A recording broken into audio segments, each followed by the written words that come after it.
जय श्री राम, हर हर महादेव। इस वीडियो में हम बात करेंगे पापकुंसा एकादशी व्रत कथा के बारे में। एक बार युधिष्ठिर ने भगवान श्री श्याम सुंदर से कहा, हे माधव, कृपा कर आप मुझे अश्विनी मास के शुक्ल पक्ष की एकादशी व्रत कथा की महिमा तथा उसकी कथा समझाकर कहिए। तब भगवान श्री श्याम सुंदर बोले, हे युधिष्ठिर, मैं इस एकादशी व्रत की कथा तथा इसका महात्म्य कहता हूँ, तुम ध्यान पूर्वक इस कथा को श्रवण करो। अश्विनी मास के शुक्ल पक्ष में पड़ने वाली एकादशी व्रत का नाम पापकुंसा एकादशी व्रत है। जो भी व्यक्ति इस एकादशी व्रत को करता है उसके सभी पाप व कष्ट दूर हो जाते हैं। एकादशी के दिन भगवान विष्णु के रूप भगवान पद्मनाभ की पूजा की जाती है। इसके बाद भगवान श्री श्याम सुंदर युधिष्ठिर को पापकुंसा एकादशी व्रत की कथा सुनाने लगे।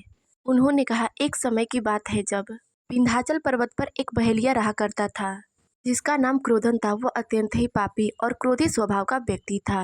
हिंसा ही उसका धर्म था तथा वह हमेशा निर्दयी वाला काम ही किया करता था। उसका पूरा जीवन अधर्म करते ही व्यतीत हुआ था। उस व्यक्ति का जब अंतिम समय आया तब यमराज के दूतों ने उसे बताया कि कल उसके जीवन का अंतिम दिन है और कल वे उसके प्राण हर लेंगे तथा वे अपने साथ यमलोक लेकर के जाएंगे।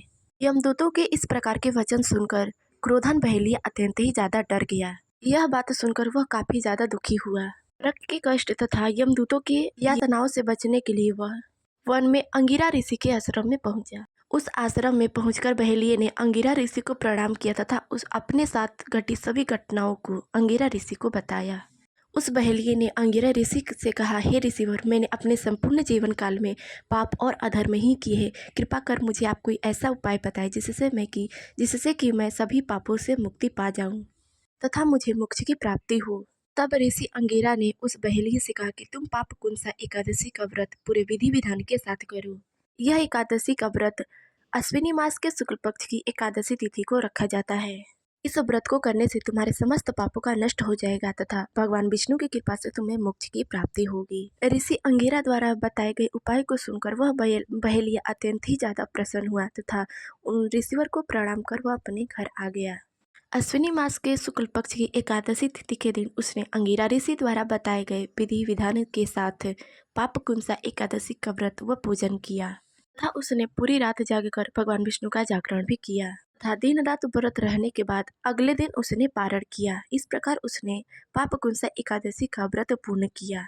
इस प्रकार पापकुंसा एकादशी व्रत करने से उस बहेलिये के सभी पापों का नष्ट हो गया तथा भगवान विष्णु की कृपा से उसे मोक्ष की प्राप्ति हुई। पापकुंसा एकादशी व्रत में अन्न, जल, सोना, चांदी इत्यादि चीजों का दान बेहद ही शुभ माना गया है। इस दिन छाता का भी दान विशेष शुभ माना गया है।